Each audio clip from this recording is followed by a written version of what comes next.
In today's online and accessible world, people are able to falsify bank statements, and identity theft is a very real problem. This is why TPN is proud to present verified online bank statements, where bank statements are requested directly from your client's bank and delivered to you on TPN secure platform. This check allows you to verify the applicant's actual income, verify the applicant's actual expenditure, prevent identity and documentation fraud, and provides convenience to applicants. Typically, you would request the applicant to provide supporting documentation, but TPN now provides a solution that allows you to do a full identity verification with the latest biometric technology. This enables you to request their bank statements directly from the source. Let's get back to reality. Michelle, how do you do this on the TPN system? Rowan, it's as easy as ticking a box. Step 1, enter your consumer details. Step 2, verify income directly with bank. So once you have completed the process, the applicant will receive an SMS asking him or her to verify biometrics as well as consent to their bank details being shared.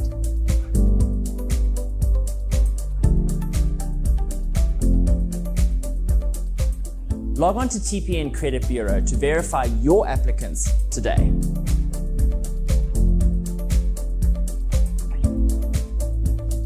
Another simple process that provides better data to make better decisions.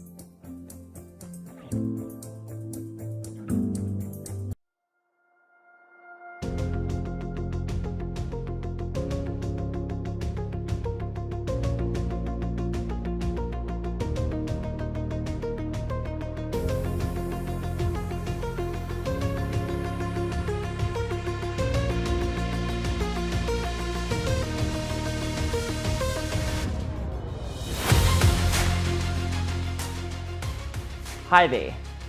Thank you for tuning in and welcome to another special session with TPN Credit Bureau.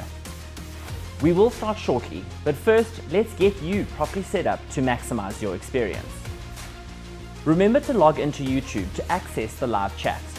This will allow you to join the conversation live and ask those pressing questions. The feedback forms will also be posted in the live chat for you to access. In the meantime, if the video is looking a bit blurry, click on the cog at the bottom right of the screen and choose 720p or higher. Lastly, but important to continuously improve your experience, your feedback. Feedback forms will be posted during our Q&A session, so please feel free to provide your feedback on the webinar, and if you have any future topics you would like us to cover. Don't forget to subscribe to our channel, and by clicking the bell icon, you'll be notified of our latest content, webinars, and training videos. That about wraps up housekeeping from our side. The session will start shortly.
In today's online and accessible world, people are able to falsify bank statements, and identity theft is a very real problem.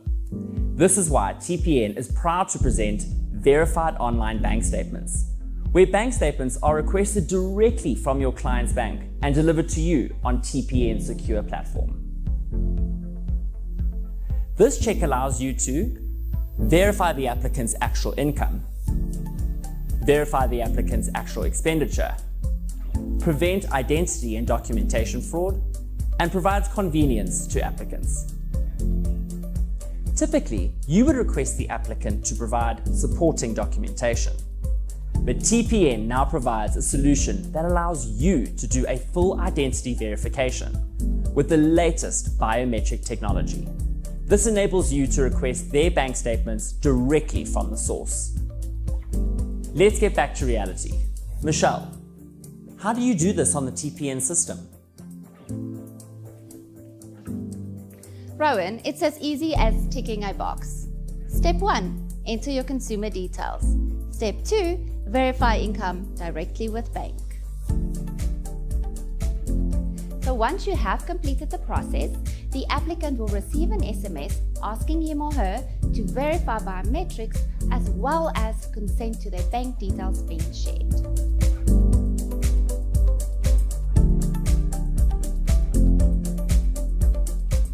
Log on to TPN Credit Bureau to verify your applicants today.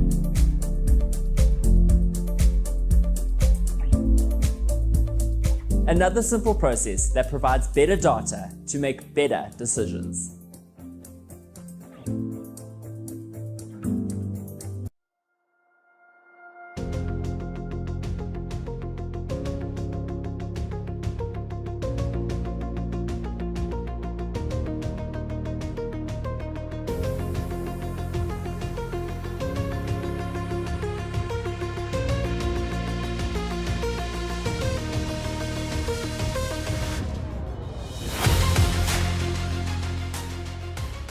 Hi there. Thank you for tuning in and welcome to another special session with TPN Credit Bureau. We will start shortly, but first let's get you properly set up to maximize your experience. Remember to log into YouTube to access the live chat. This will allow you to join the conversation live and ask those pressing questions. The feedback forms will also be posted in the live chat for you to access. In the meantime, if the video is looking a bit blurry, click on the cog at the bottom right of the screen and choose 720p or higher. Lastly, but important to continuously improve your experience, your feedback. Feedback forms will be posted during our Q&A session, so please feel free to provide your feedback on the webinar, and if you have any future topics you would like us to cover. Don't forget to subscribe to our channel, and by clicking the bell icon, you'll be notified of our latest content, webinars, and training videos. That about wraps up housekeeping from our side. The session will start shortly.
In today's online and accessible world, people are able to falsify bank statements, and identity theft is a very real problem. This is why TPN is proud to present verified online bank statements, where bank statements are requested directly from your client's bank and delivered to you on TPN's secure platform. This check allows you to verify the applicant's actual income, verify the applicant's actual expenditure, prevent identity and documentation fraud, and provides convenience to applicants. Typically, you would request the applicant to provide supporting documentation, but TPN now provides a solution that allows you to do a full identity verification with the latest biometric technology. This enables you to request their bank statements directly from the source. Let's get back to reality. Michelle, how do you do this on the TPN system? Rowan, it's as easy as ticking a box. Step 1, enter your consumer details. Step 2, verify income directly with bank. So once you have completed the process, the applicant will receive an SMS asking him or her. Good morning everyone and welcome to today's TPN webinar, where we're going to be discussing a vitally important topic. We're going to be discussing criminal checking in schools, especially on teachers and those that are working with children. It's vitally important that we protect children, and TPN has come up with some awesome solutions that are going to assist schools in making sure that they meet their requirements. It is currently Women's Month, and I'm very, very privileged to say that I'm joined in studio today by 4 brilliant women. We have Ashley Lorenz sitting next to me. She's legal counsel for TPN. Also Nikki Kazergs, who is product owner. We'll also be hearing a little bit from Chanel Kutsia, account manager. And then sitting behind the scenes, who you can't see on camera in the production studio, is Kirsty Salvi. So thank you everyone who is here today.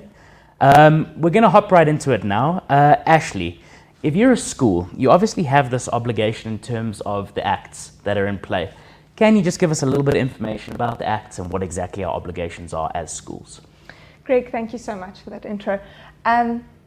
Yes, so there are multiple pieces of legislation and regulations dealing with criminal checks and vetting of schools, creches, aftercares, and I think it is imperative to note that there are 2 pieces of legislation which schools need to consider, and that is the Criminal Law, Sexual Offences and Related Matters Amendment Act, as well as the Children's Act. These acts make it mandatory for all employers of schools, associations, clubs to ensure that their staff are checked against these registers. It's imperative to note that with this, if you have to check your staff if they are in a supervisory position or any position with children or people of mentally disabled persons. We need to ensure that they are checked against these relevant registers. Greg. So just to tell us a little bit more about these registers, can you just explain what they are and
Hi everyone, apologies about that. We were just experiencing some technical difficulties here in the studio. We're back now where we left off. Ashley, you were just talking a little bit about the registers that hold information of offenders. So can you just explain to us in a little bit more detail exactly what those registers are and whether or not it's important for schools to check against both of those registers? Greg, it's imperative that schools check against both registers. There are two registers schools need to consider here. We have the National Child Protection Register, which was established in terms of Section 126 of the Children's Act, as well as the National Register of Sex Offenders. That is established in terms of the Criminal Law, Sexual Offences and Related Matters Amendment Act. Schools have to check against both registers. The National Register of Sex Offenders, that is crimes of a sexual nature against minors and mentally disabled persons. It will contain the particulars and it is dealt with by the Department of Justice and Social Development, specifically the Office of the NRSO. We then have the National Child Protection Register, which is regulated by the Department of Social Development, and these are not crimes necessarily of a sexual nature, but any other forms of abuse.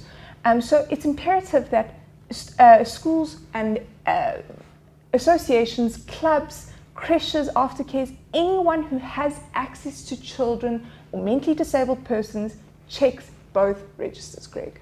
Excellent. So just for those who are currently sitting at home, if you haven't already done so, please make sure you're logged into YouTube and feel free to post any questions that you may have in the chat. This laptop that's sitting in front of me here has got the live chat open. So any questions that you may have will be fed directly into studio and I'll be able to ask our speakers on the panel. Nikki, yes. Ashley, you mentioned that all schools have to check their staff against these registers. Can we maybe go into a little bit more detail for everybody about exactly who at a school needs to be checked and what else other than just schools need to be checked? Absolutely, Nikki. So the list is not an exhaustive one. It's the basic point here is that it's anyone who comes into contact with children and mentally disabled persons. But basically, the employees that would be affected are your teachers, your student teachers, your ground staff, administrators, external coaches. I know a lot of schools, they have third-party gyms and PT teachers or coaches that come through to the school. They also need to be checked, right? Also, contractors, your plumbers, electricians that are on site at the school. I know a lot of schools have an independent tuck shop as well. So that's imperative to note. And then also, and a lot of schools don't realize this, but your school governing bodies, your SGB members, your school board and members part of the committee, as part of the election process to be part of that SGB or that school governing body, they have to ensure that they don't have a criminal record. So it's vitally important that schools go through this and ensure that their SGB has also performed the necessary checks, right? But then also our institutions that might be affected, not just your schools, not just your public or your independent schools, right? Your creches, aftercares, and a lot of schools don't realize this because it's often a tedious and administrative burden, Nikki, and so they don't want to deal with that, but it's a necessary requirement in terms of law to ensure that you have met those requirements as an aftercare, as a creche, as a school. Exactly, it's an obligation, it's not a choice. And I think to summarize it up as best we can, it's anyone who has any opportunity for contact with the children within the premises. It is a blanket sweeping requirement on everyone that falls into that category. We're now going to move on a little bit towards the consequences for schools. So you've perfectly set out exactly what needs to be done, but now I think we just need to touch on if this school doesn't comply with what needs to be done and they don't follow their obligations. What are some of the consequences that might come the way of the school? Greg, you know, I don't like discussing consequences because it's such a sweeping statement. There will be consequences. Of course.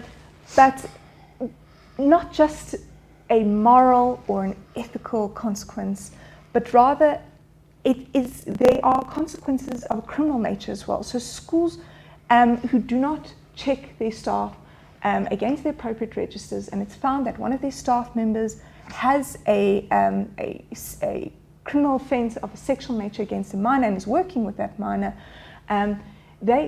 that headmaster or head of school, whoever is the head of school, can face criminal prosecution, and that can be a monetary fine, a prison sentence of up to 5 years imprisonment, or both. So it's not just your moral, ethical, or criminal, but also the schools must realize that there could be civil claims that follow as well.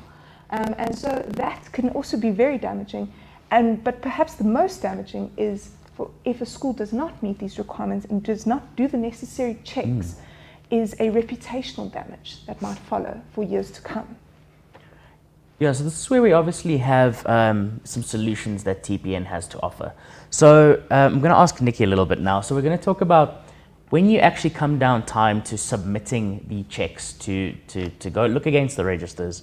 What are some of the requirements that are in place to submit those checks? Okay, Greg, it's quite burdensome, as Ashley mentioned. It can also be very time consuming for the schools to do this, and I think that's actually partially the reason why everybody is dragging their feet a little bit to actually get compliant. So if I can tell you quickly what the registers need to get your staff compliant, and then I'll tell you what TPN's done to kind of remove that burden from you.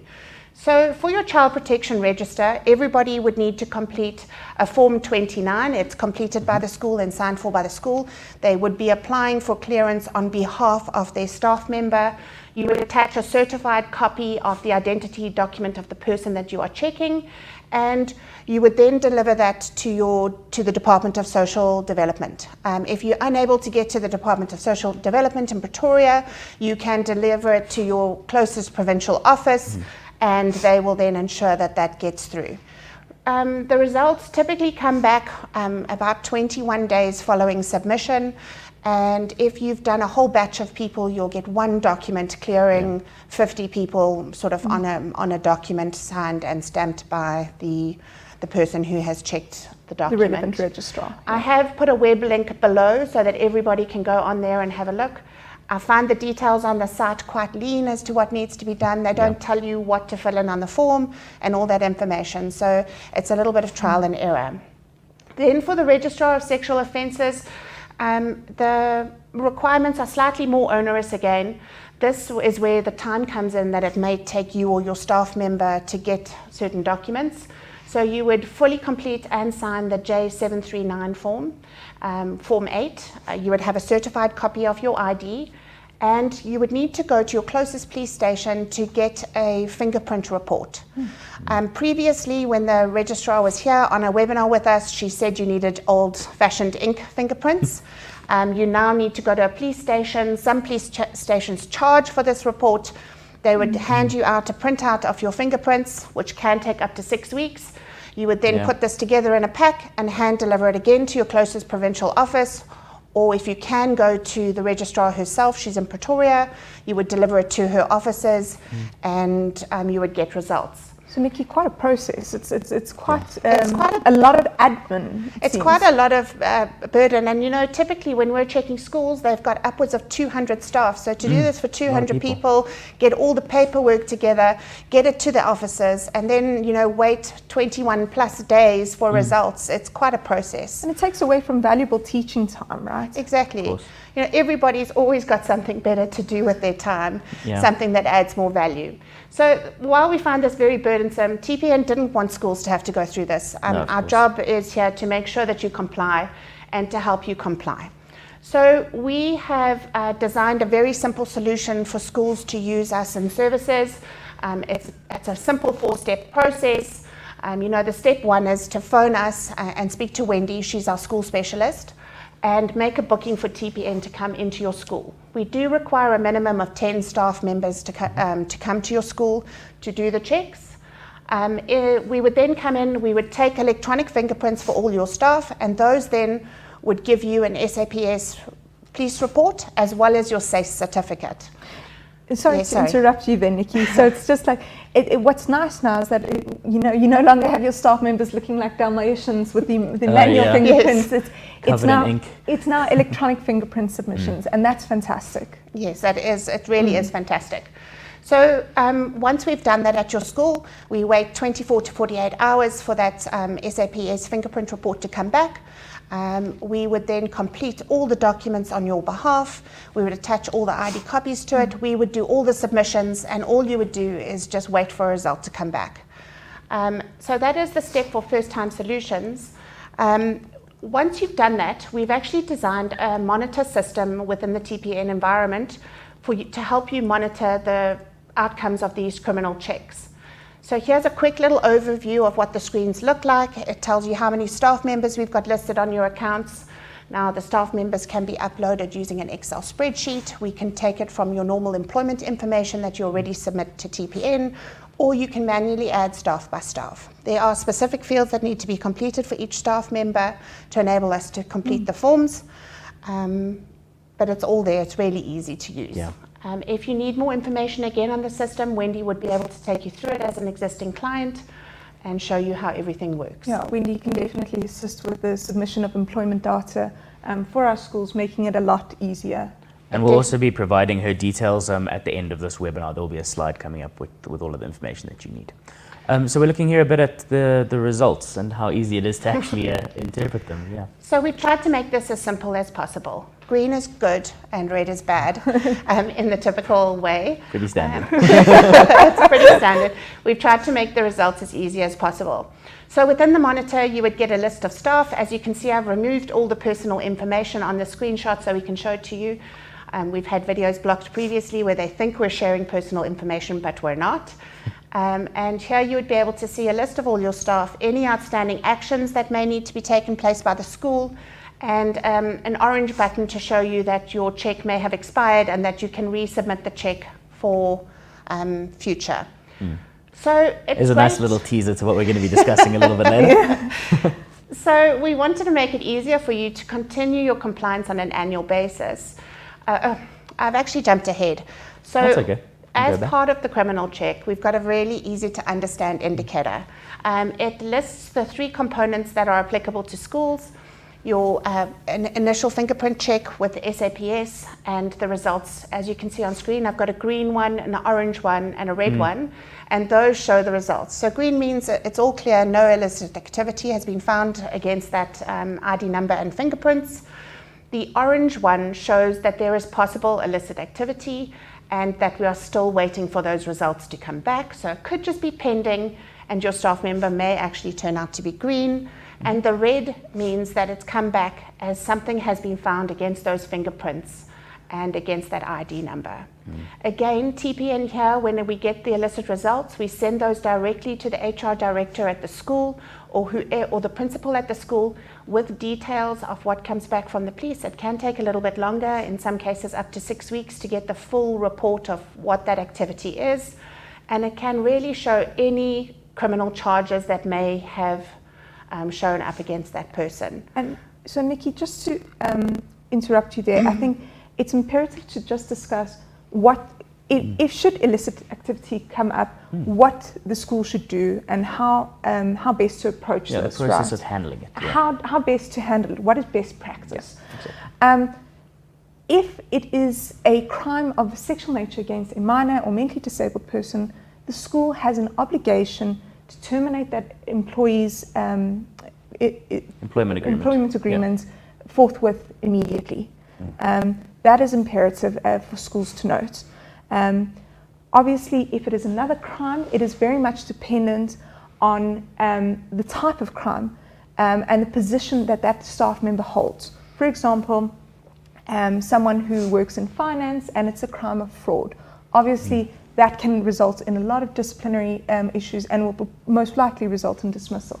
What's also worth considering is the list of crimes that if a staff member is registered with SACE, SACE as the council has certain crimes which prevents educators from actually registering with them.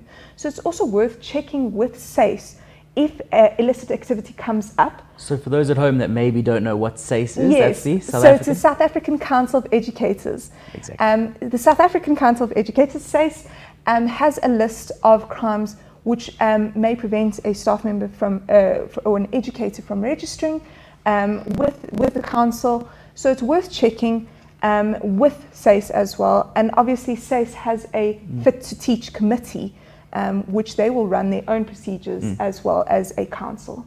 Thank you. Great. So Nikki, you're going to carry on with the solution. Yes, so the indicators, as you can see, I've got a nice big green block which shows that the police check was clear, child protection register results have come back and you have marked it as clear from those results, and the sexual offenders register has come back as clear and you have marked it as clear as those results. When you log in, you'll easily be able to see the full list of all your staff, all the indicators relevant to you as a business, and be able to see immediately as soon as you are due for more checks. Our new So this is our very exciting announcement that we have to answer. So on the last webinar that we had, when we had the registrar for here, she sort of advised us that the recommendation is that checks get done once every year. Yes. But it became very, very clear that doing it once a year and getting all those manual ink fingerprints, it's just not really sustainable. You can't really do it every year. It takes too much time. So TPN's got an excellent solution now, which Nikki's going to explain to us. Shortly after the webinar with the registrar, I think she realized the burden on schools, and she then changed the requirements from the old manual ink fingerprints to the printed out police report. Now TPN is able to print that report out for you on anyone who has done a check with us, which is why we have now removed the need for the old ink fingerprints. We also wanted to remove a little bit more burden. When we capture your fingerprints digitally using our machine, it enables us to get that police report to show the clearance. So we've created a resubmission tool. And it means if you've done your fingerprints with us this year, next year we can click 2 buttons and resubmit all your fingerprints with your staff's consent. You would upload the information that is required by us, and your process would be completed. You would sit back and wait for the results. It's really easy. It removes all the burden on the school for submitting one by one. It removes any burden to complete the forms. It entirely automates that entire process. It automates the process, and it literally makes your compliance on a yearly basis a matter of minutes. Sure. So if you're a TPN client and you haven't done this checks with us before, this is obviously not something, a resubmission that we can do straight away. You're still going to need us to come and collect your first batch of all of the prints. But then from there, year on year, we take all of that burden away from you. Obviously, when you get new staff members recruited, we're going to touch on that a little bit later. There's a little bit of a process that needs to be followed. But this is specifically for when you have already captured your fingerprints with TPN, then you have the ability to do these resubmissions. You can literally set a calendar reminder and annually go in and do this resubmission. And once a month, go in and submit for all staff members who have been hired once you've followed our suggested recruitment process. So it really is as simple as you clicking a few buttons and then leaving the rest to TPN. We know the registrars, we know the people who take these documents. They know that we deliver batches through to them, so they're ready actually for us. Just a nice question that's come from Chantal in the chat here. Do we require login details for this monitoring tool, or can we just use our existing login details? So anybody at the school who currently has access to perform credit checks and criminal checks will have access in this new monitor. Perfect. And it will list all your staff, Chantal. So if you need help, please give us a call and we'll take you through it quite quickly. It is as intuitive as we can make it. So as part of this process, we don't want to submit people's biometric details without them giving explicit consent. Yes. So we've added a curator check onto the resubmission. So as soon as you click resubmit for your staff, they will receive an SMS from TPN. They will click on the link and they will give consent using a selfie check. This means we verify their identity and then we resubmit their digital fingerprints. I wasn't able to get a video to show you how this works exactly, so I've taken some snapshots of when I was checking myself and testing the system, so that is me up there. The first screen that they would get once they click the curata.tpn.coza link is they would get a screen asking for consent, and it specifically says we want consent for the resubmission of your fingerprints for criminal checks. Once they've given the consent, it's a little toggle button. They would then be told that they're going to verify their identity. They would hold their cell phone up to their face. They would position their face within the little green circle and follow the movements as by the digital face, as you can see in the screenshot number 4. It would then go and do a full check directly against the Department of Home Affairs, and you would see that the process is then complete. Once the process is complete, your criminal check gets submitted automatically, and all you have to do is wait for those SAPS results to come back. Now, this is an incredible piece of software because obviously it pulls by the photograph that you have with Home Affairs. So just as a personal example, and I tested this on myself, my picture from Home Affairs is when I got my first ID book, was when I was 16 years old. So it was a very, very younger looking, less bearded version of myself. And through the biometric checking, it managed to confirm that I was who I said I was. So this is very, very accurate when it comes to things like aging and different bits of variation between as time passes, shall we say. The technology is actually really, it's incredible. It's amazing, yeah. We've had a lot of clients who are really amazed by it, and it's our little piece of, if you will, AI within the process. Yeah. So just another question that's come from Cindy.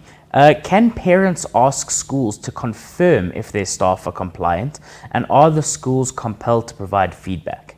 Now, I think it's very important to note that obviously a school is not going to hand out the information on every single staff member and confirm specific staff members, but I think Ashley, you'll probably be able to touch on this a little bit more, but schools can advise that they are complying with all applicable legislation. Absolutely. So obviously the nitty-gritty, there's no obligation on the school to release that information, but there is in fact a duty on the principal to, if requested by a parent, to say, yes, we have done the checks, and I would advise if a parent wants to make that request, that they do so.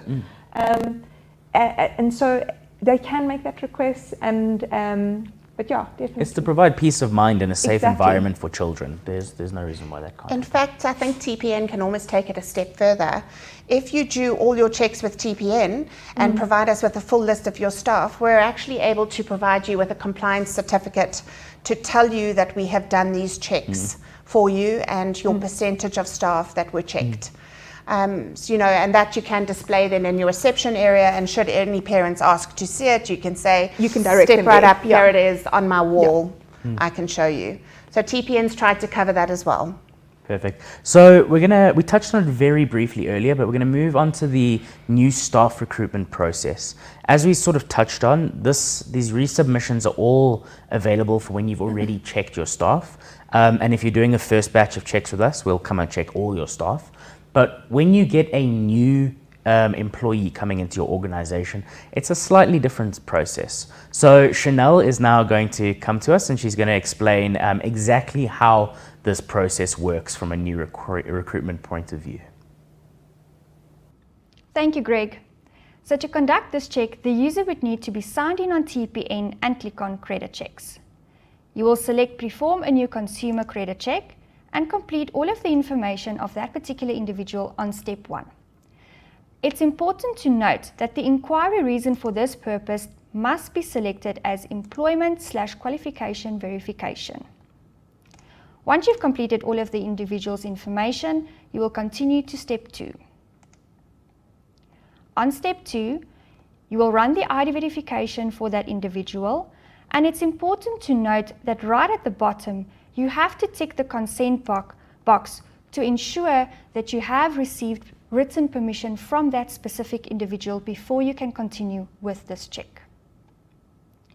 When you click on Next, it will take you through to the report selection, and here it is important to make sure that you have selected the employment verification.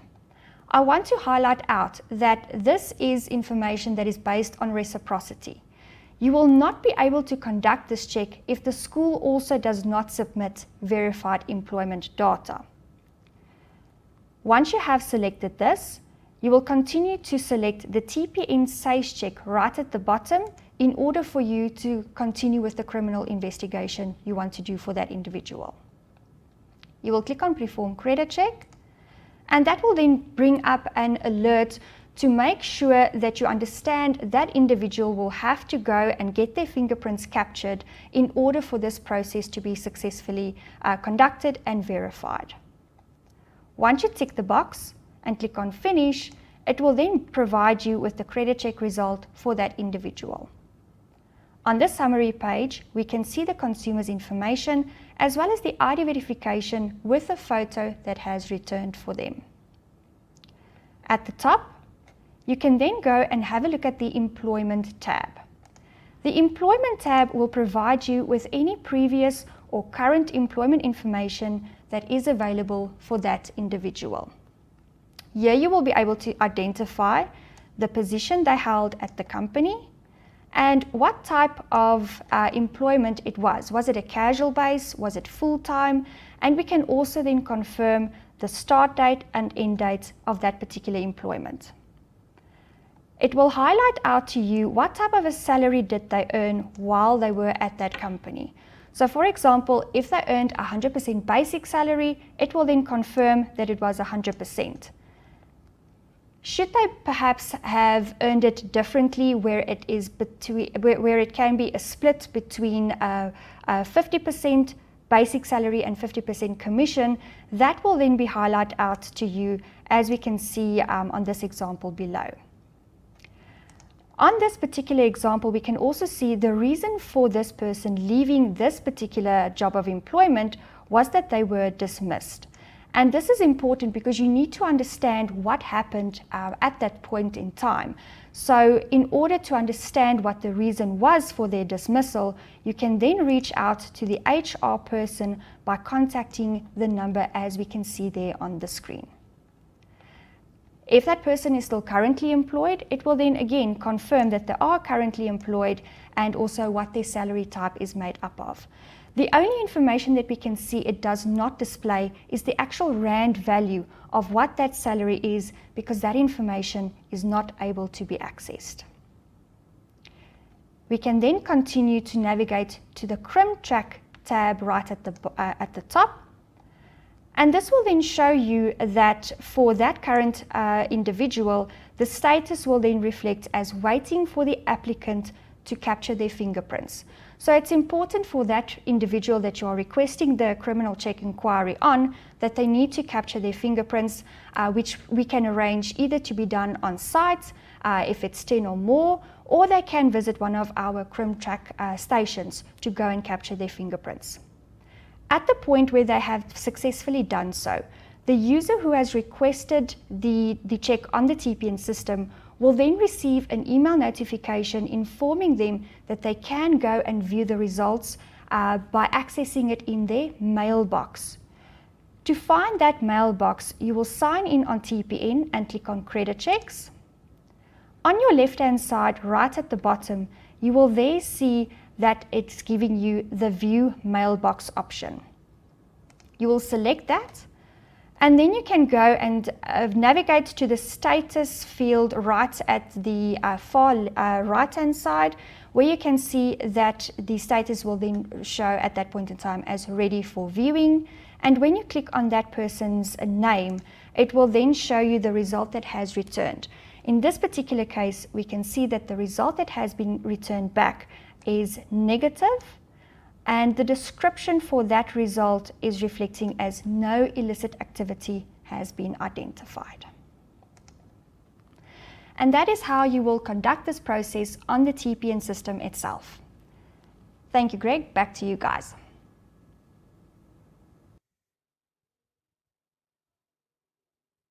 This is actually bringing us towards the end of the formal portion of our webinar, and I'm seeing that there are unfortunately no more questions in our chat. So if you have any require any more information, or you want to book any of these checks that you've seen here today, please feel free to get in touch with either Rachel Milan or Wendy Porter. Their emails are up on the screen now. It's rachel@tpn.co.za or wendy@tpn.co.za. Apart from that, thank you very much to everyone who's joined us in studio today and everyone behind the scenes.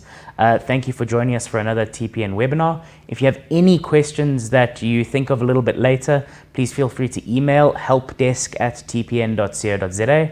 And until then, thank you very much, and we'll see you in the next webinar. Thank you, Greg.